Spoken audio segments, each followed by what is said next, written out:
There comes a moment in the dynamic between an avoidant person and someone who has been patiently enduring their patterns when the avoidant suddenly realizes something that fundamentally shifts their perception of the entire relationship.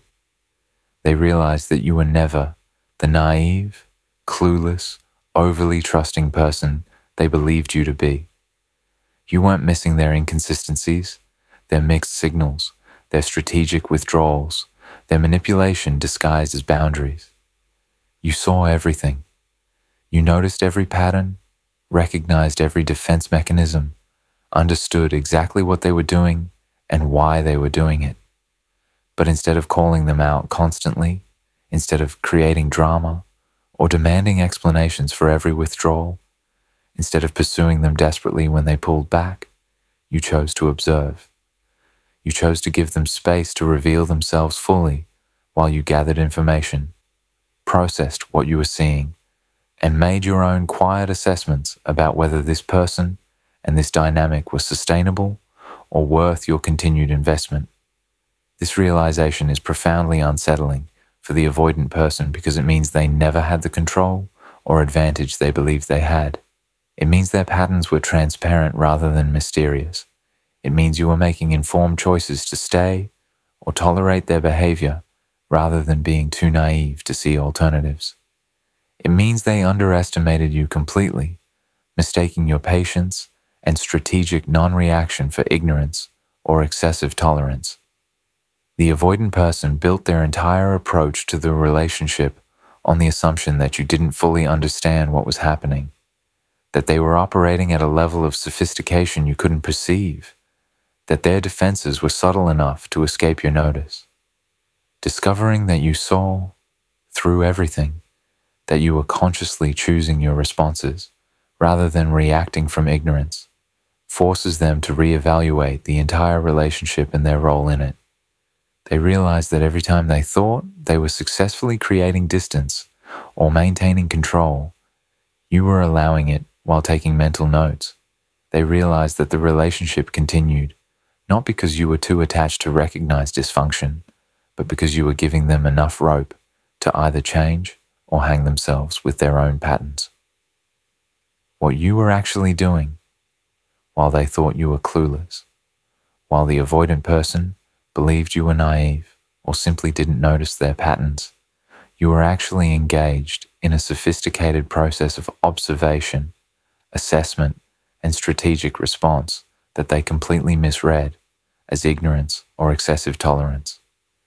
You were doing the work that emotionally intelligent people do in relationships with complex dynamics, gathering data, testing hypotheses, noting patterns, and making informed decisions about how much to invest and how long to stay based on comprehensive understanding, rather than on blind hope or attachment-driven denial.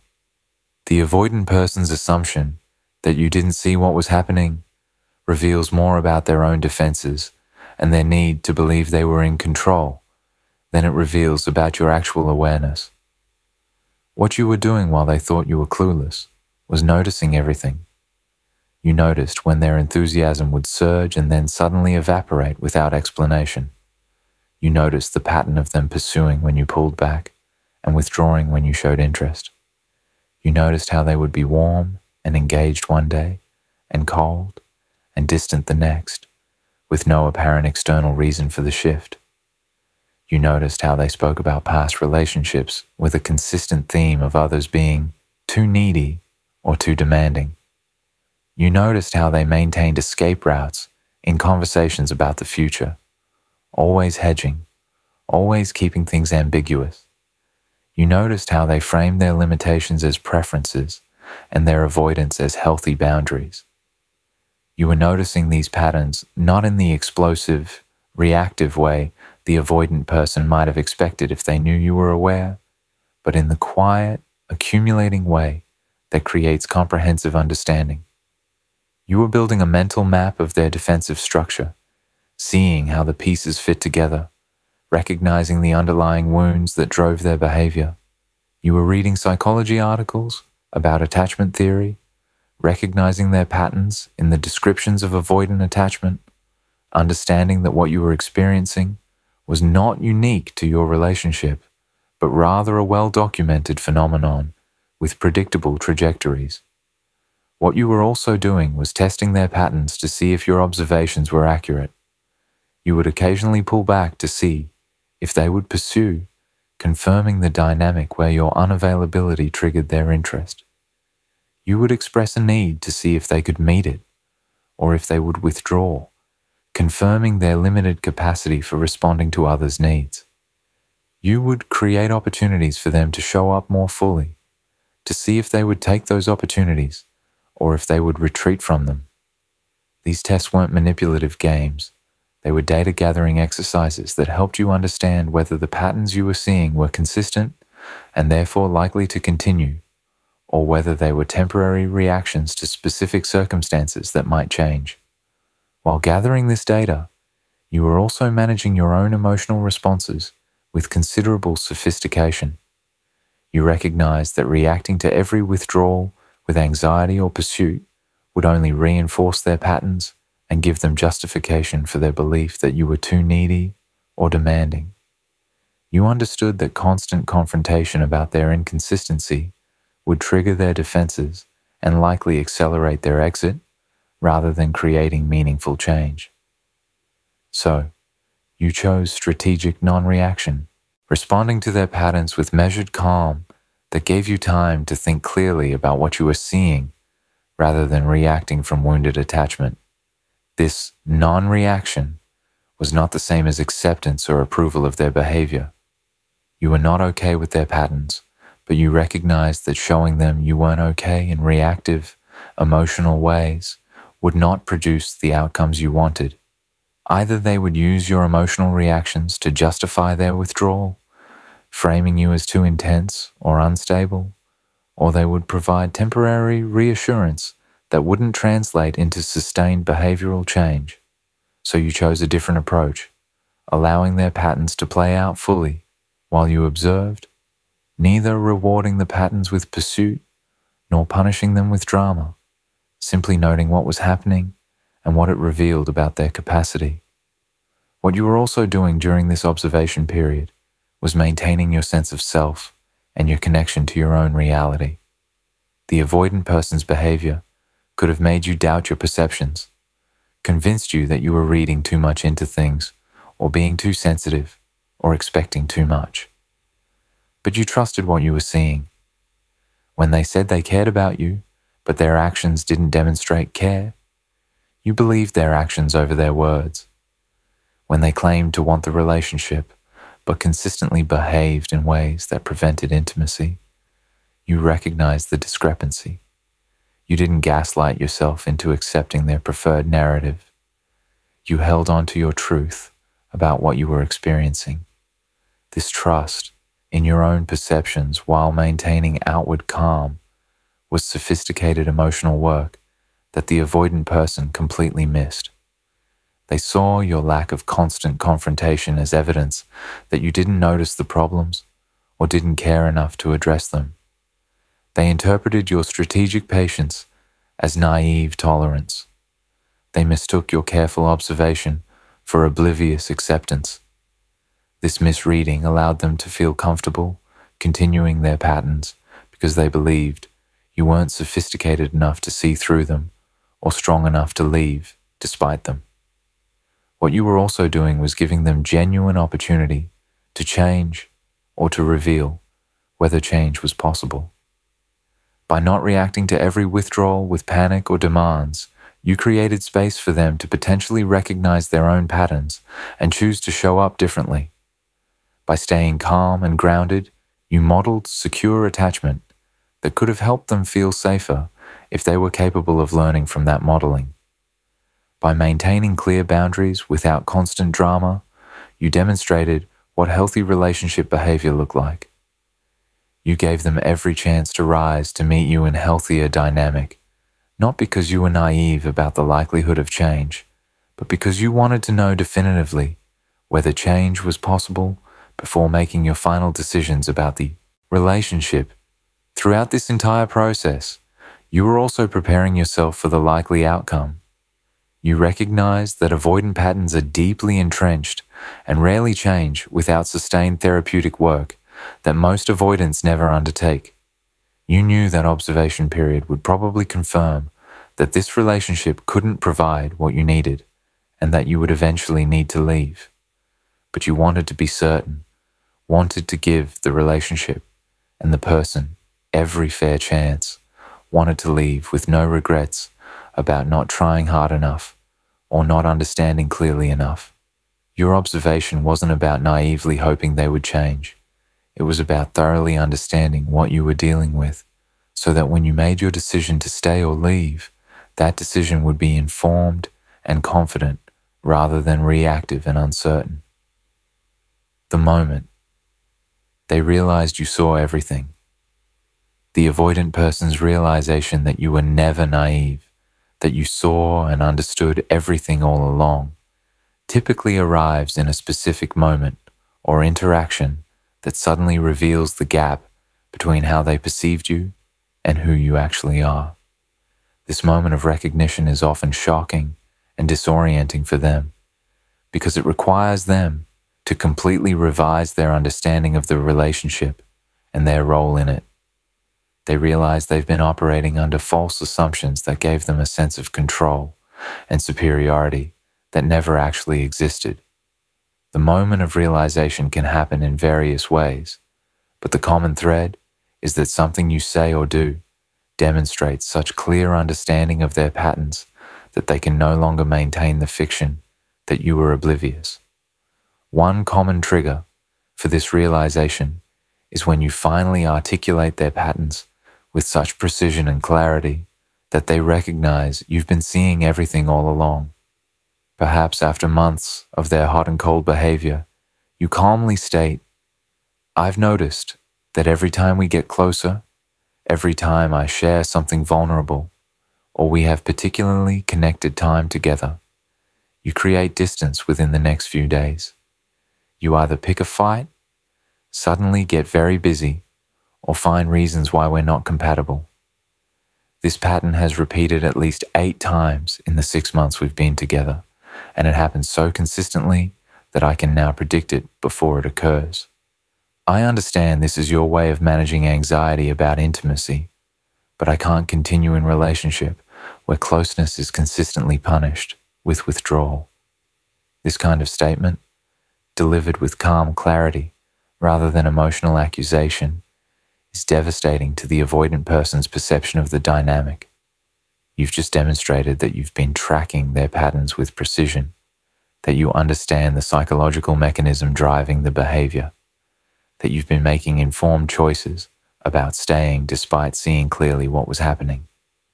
The specificity of your observation, the number of times you've counted the pattern, the prediction that you can now anticipate their behavior, all of this reveals that you've been studying them rather than being confused by them. The calm delivery without emotional reactivity demonstrates that you've processed this information thoroughly and you're operating from clarity rather than from wounded attachment. Another trigger for the realization is when you demonstrate boundaries or make decisions that reveal you were never as invested or dependent as they assumed. Perhaps they execute their typical withdrawal, expecting you to pursue or express anxiety about the distance, and instead, you respond with calm acceptance or with your own redirection of energy toward other areas of your life.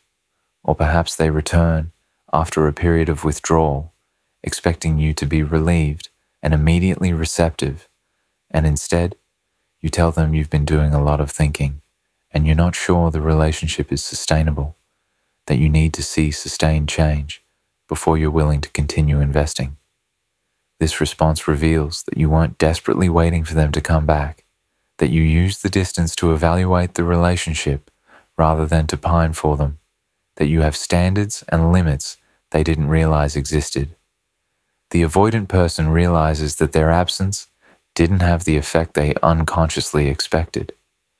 Instead of making you more anxious and more grateful for their return, it gave you space to gain perspective and recognize that you deserve better.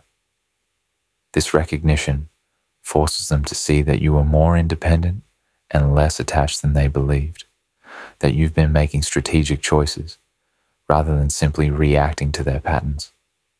Sometimes the realization comes when you reference specific moments or patterns in ways that reveal you were consciously noting them at the time, even though you didn't react visibly. Perhaps in a later conversation you say something like, "Remember, 3 months ago when I mentioned wanting to plan a trip together and you suddenly became very distant for 2 weeks? I understood at the time that the idea of future planning triggered your anxiety, which is why I didn't push it. But I also noted that as important information about your capacity for commitment. This casual reference to a specific incident and your real-time understanding of it, despite not having confronted them about it at the time, reveals that you've been maintaining a mental record of their behavior and its meanings. The avoidant person often experiences this realization with a mixture of emotions. There's shock at discovering they completely misread you and the situation. There's embarrassment at recognizing their patterns were transparent rather than subtle. There's discomfort at losing the sense of control and superior understanding they believed they had. There's respect or even attraction toward your demonstrated emotional intelligence and strategic thinking, qualities they value even as those qualities threaten them. And there's fear about what your clear understanding means for their ability to continue the patterns that make them comfortable. This moment of realization also often includes the avoidant person recognizing that many of their strategies were ineffective because you saw through them. The breadcrumbing was recognized as breadcrumbing. The mixed signals were understood as defensive ambiguity. The withdrawal was identified as fear rather than as legitimate need for space. The criticism and devaluation were seen as protective mechanisms rather than as accurate assessments.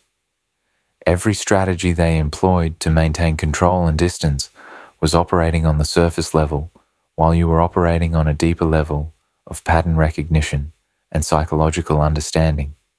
This recognition means they can no longer use these strategies effectively because the illusion of their subtlety has been destroyed. The realization is particularly powerful because it forces the avoidant person to confront that you are making informed choices to stay and to tolerate their behavior rather than staying out of ignorance or inability to leave. This means your eventual decision to leave, if you make that decision, cannot be dismissed as you finally seeing the light or recognizing what was there all along. You saw it from the beginning. You chose to stay anyway, giving them opportunity to change.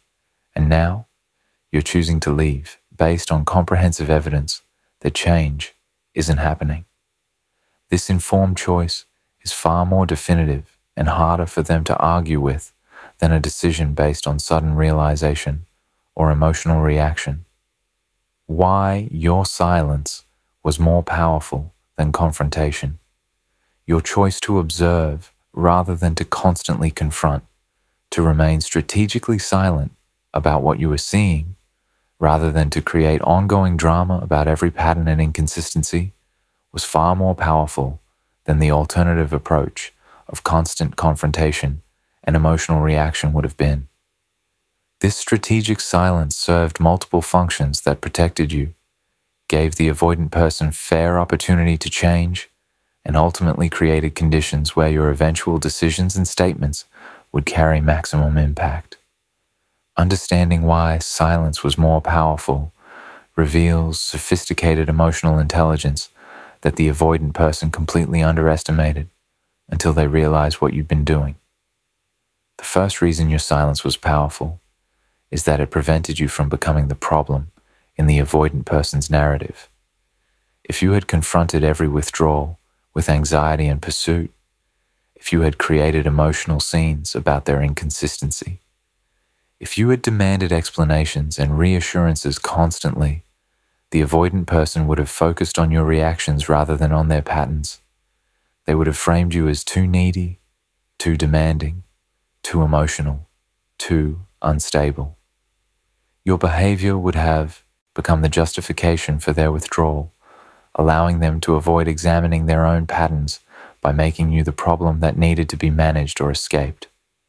By remaining calm and not providing dramatic reactions for them to point to, you force the avoidant person to confront their patterns without the convenient distraction of your emotional reactivity. If issues arose in the relationship, they couldn't be blamed on your excessive responses because your responses were measured and reasonable. If they withdrew, they couldn't justify it by claiming you were smothering them because you were giving them space. If the relationship felt uncomfortable to them, they had to sit with the possibility that their own discomfort with intimacy was the problem, rather than blaming your behavior for creating pressure they needed to escape. Your silence also preserved your dignity and self-respect in ways that constant confrontation would have eroded.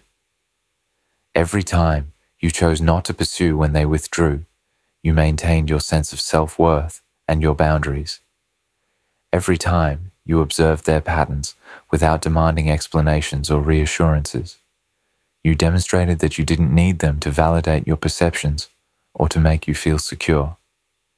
Every time you stayed calm in the face of their inconsistency, you proved to yourself that you could maintain your center even when someone else was behaving in destabilizing ways. This preservation of self is powerful because it means you emerged from the relationship stronger rather than diminished, clear rather than confused, confident rather than destroyed. The strategic silence also gave the avoidant person genuine opportunity to show up differently without the pressure that constant confrontation creates. When you confront avoidant patterns constantly, you trigger the very defenses you're trying to address. The avoidant person feels pressured and attacked, which activates their need to create distance and their defensiveness about their behavior. But when you remain silent while observing, you create space where change could happen organically if the person were capable of it. Your silence said, "I'm giving you room to recognize your patterns and choose differently without making every moment a confrontation about what you're doing wrong." This generous space meant that if they didn't change, you knew definitively that change wasn't possible under even the most favorable conditions. Your silence was also powerful because it was not passive acceptance, but active choice. You weren't silent because you didn't know what to say or because you were afraid of confrontation. You were silent because you consciously chose observation and data gathering over reactive confrontation. This intentional quality to your silence meant you were in control of your responses rather than being controlled by their behavior. You were choosing how to engage rather than simply reacting to what they did. This control is power that the avoidant person didn't recognize you had until they realized you'd been making strategic choices all along.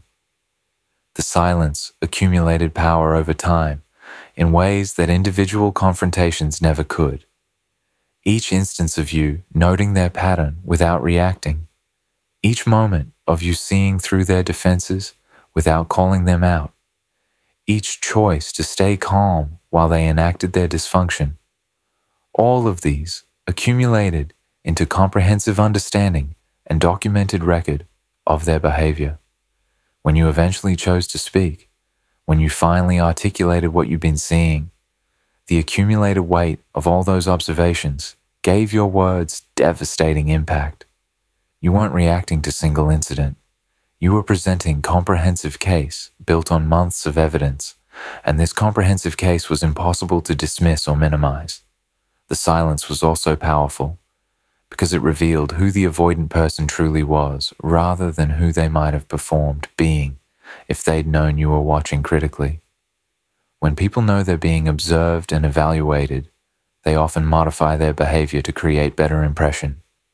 But because the avoidant person believed you weren't critically observing, they showed you their authentic patterns without the self-awareness or modification they might have employed if they'd known you were taking notes. They revealed their true capacity, their actual patterns, their genuine limitations, all while believing you weren't sophisticated enough to recognize what you were seeing. This authentic revelation gave you accurate information that you wouldn't have gotten if they'd known to perform better. Your silence also protected you from the exhaustion that constant confrontation creates. Addressing every pattern, every withdrawal, every mixed signal would have consumed enormous amounts of emotional energy and would have made the relationship even more difficult than it already was. By choosing your battles, by staying silent about individual incidents while observing the larger patterns, you preserved your energy for the bigger decisions and conversations that actually mattered. You weren't worn down by constant conflict, which meant when you did choose to speak or to leave, you had the energy and clarity to do so powerfully. The power of your silence is also evident in how it positioned you when you finally chose to speak. Because you hadn't been constantly confronting their patterns, because you hadn't been pursuing or creating drama, your eventual articulation of what you'd been seeing carried enormous weight. The avoidant person couldn't dismiss it as more of your usual emotional reactions, because it wasn't usual. It was the first time you were laying out comprehensively what you'd been observing, and the calm precision with which you did so was shocking and undeniable. Your silence had been gathering power, and when you finally released that power through clear articulation of their patterns, the impact was devastating to their perception of the dynamic and their sense of control. What changes? When they discover they never had the upper hand, the avoidant person's discovery that you were observing everything all along, that you were never as naive or unaware as they believed, fundamentally changes the dynamic and their perception of both you and the relationship.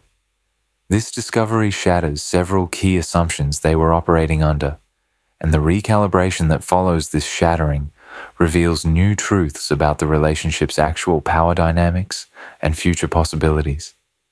Understanding what changes when they realize they never had the upper hand illuminates both how relationships with avoidance function and what happens when the illusion of their control is destroyed. The first major change is that the avoidant person can no longer maintain the comfortable belief that you're too attached or too invested to leave. One of the ways avoidants maintain their sense of safety in relationships is by believing they're the less invested party, the one who could leave at any time, the one who has more power because they need the relationship less. Your apparent naivety or tolerance of their patterns confirm this belief. If you were naive enough not to see what they were doing, you must be invested enough to accept whatever they offered. But discovering that you saw everything means you were making informed choices to stay, which means you could also make informed choice to leave. This recognition strips away their sense of security that comes from believing you're more trapped in the relationship than they are. This loss of perceived power often triggers anxiety in the avoidant person that manifests in various ways. Some avoidants respond with increased pursuit, suddenly demonstrating more interest and investment as they recognize you might actually leave. This pursuit is driven by fear of loss rather than by increased capacity for intimacy, which means it typically won't be sustained once they feel secure in your availability again. Other avoidants respond with defensive withdrawal, protecting themselves from the vulnerability of recognizing they care more than they realized, or that they might actually lose something important. Still others respond with anger or accusation, attacking you for deceiving them by not revealing what you are seeing, projecting their discomfort onto you, rather than examining their own behavior. The second major change is that the avoidant person must confront that their patterns were transparent rather than subtle or justified. When they believed you didn't notice their patterns, they could maintain the fiction that the patterns were reasonable responses to circumstances, that their withdrawal was legitimate need for space rather than defensive avoidance, that their inconsistency was due to external factors rather than internal conflict about intimacy. But once they realized you saw through all of it, that you recognize the patterns as defensive mechanisms driven by attachment wounds, they can no longer hide behind justifications and rationalizations. They're forced to see themselves as you've been seeing them, as someone whose fear drives them to hurt people who care about them, whose defenses prevent genuine intimacy, whose patterns are predictable and dysfunctional, rather than mysterious and justified.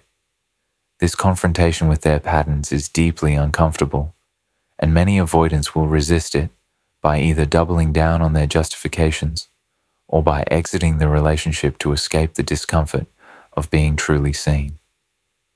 The avoidants who can sit with this discomfort, who can acknowledge their patterns without becoming defensive, are the rare ones who might actually be capable of change. But most avoidants will choose to protect their self-image over confronting their dysfunction, which means they'll find ways to discount your observations or leave before they have to fully sit with what you're reflecting back to them. The third change is that the power dynamic shifts dramatically once both people acknowledge that awareness was always mutual. When the avoidant person believed they were operating at a level of sophistication you couldn't perceive, they felt powerful and in control. But discovering that you were actually operating at a deeper level of understanding than they were, that you were seeing not just their behaviors, but the psychological mechanisms driving those behaviors, shifts power decidedly in your direction. You understand them better than they understand themselves in many ways. You've been 3 steps ahead of them throughout the relationship. This recognition is both threatening and, for some avoidants, attractive. They value intelligence and perception, and discovering that you possess these qualities in abundance forces them to respect you, even as that respect threatens their sense of control. This power shift often results in the avoidant person treating you differently, with more caution, more respect, or sometimes with more distance, as they recognize you're not someone they can easily manipulate or mislead. They realize that their typical strategies won't work with you because you see through them. They recognize that you make decisions based on comprehensive understanding, rather than on emotional reactivity or naive hope. This recognition can lead to more genuine relating if the avoidant person is capable of it, or it can lead to their exit as they seek out someone new who hasn't yet seen through their patterns and who might be easier to keep at safe distance. The fourth change is that the relationship's future becomes clearer and less ambiguous. When both people acknowledge that you've been seeing everything all along, there's less room for the avoidant person to maintain the ambiguity and mixed signals that characterize their approach to relationships. You've demonstrated that you understand exactly what's happening and what the patterns mean, which means they can no longer hide behind claims of miscommunication or different interpretations. The choice becomes stark. Either they acknowledge their patterns and commit to changing them through sustained work, or they acknowledge that change isn't possible and the relationship cannot continue. This clarity is uncomfortable for avoidants who prefer ambiguity, but it's necessary for any genuine resolution. The discovery that you were never naive also changes what kinds of conversations and interactions are possible going forward. The avoidant person can no longer gaslight you about your perceptions or convince you that you're reading too much into their behavior. They can't minimize their patterns or suggest you're being too sensitive. They have to engage with you as someone who understands attachment theory, recognizes defensive mechanisms, and makes informed assessments based on behavioral evidence rather than on words and promises. This requirement for genuine engagement rather than surface-level interaction is foreign to most avoidants, and many will choose exit over the discomfort of having to operate at this level of honesty and self-awareness. What ultimately changes is that the relationship can no longer continue on the terms that made it comfortable for the avoidant person. They can no longer employ their usual strategies while believing you don't see what they're doing.